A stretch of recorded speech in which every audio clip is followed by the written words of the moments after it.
The stately Netherfield Library, widely regarded as the finest in the county, made for a perfect refuge from the raucous goings-on in Bingley's drawing-room. Endless rows of rich mahogany shelves lining the walls were stacked with pristine tomes, most of which had never been opened. Its atmosphere calmed Darcy's strained sensibilities. He appreciated the reprieve. His long legs crossed, Darcy settled in a comfortable chair across from his friend. Bingley sat on the edge of his seat. 1,000 questions flooded his thoughts on how Bingley's life had suffered such a turn. For heaven's sake, how did you find yourself here?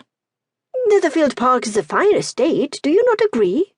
I imagine it is as fine as any other. You miss my meaning entirely. I do not speak of the estate. I speak of your alliance with this Bennet family. Darcy spat the appellation disdainfully. In your letter, you mentioned nothing of their connections, their fortune. What do they have to recommend themselves, pray tell? What were you thinking? The Bennets are one of the finest families in Hertfordshire. What about the father? What is his manner and deportment? He cannot be beyond reproach if his wife is any indication. Mind you, Darcy, it is my family of whom you speak. As I will endeavour to consider, said Darcy, barely contrite and urging Bingley to answer his question. Mr. Bennet is a fine gentleman. He commands respect wherever he goes. I might add, he is somewhat reclusive. He rarely ventures beyond the village of Longbourn nowadays. He does not visit Netherfield, but perhaps he will be persuaded to attend the ball. Then you might meet him and judge for yourself. Longbourn? Am I to assume Longbourn is the name of his estate? Does he have a son who will inherit the property? No, Mr. Bennet has no sons. The estate is entailed to the male line of the family.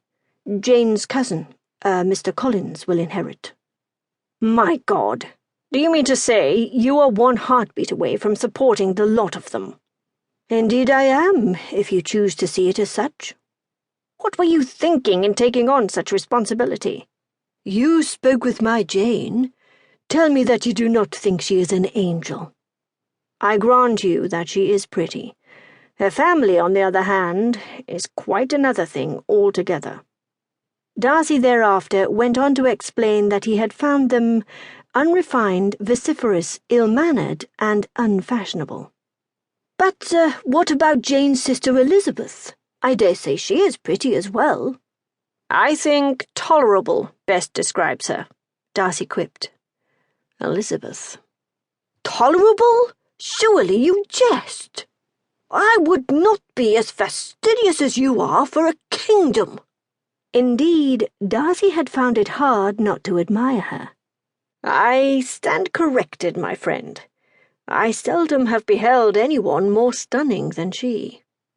Darcy altered his manner and tone dramatically in recollection of his initial impression of Elizabeth, her pleasing figure, her long dark hair, her eyes. What can you tell me about her? Nothing besides the fact she lives at Netherfield with us. Beyond that, I shall not discuss my sister with you or anyone. If you want to know anything more, you shall have to ask her. Elizabeth chose that moment to make her presence in the library known to the gentlemen. They had been unaware she was seated comfortably in an oversized chair facing the fireplace, engrossed in a book upon their arrival, and thereby privy to their entire conversation.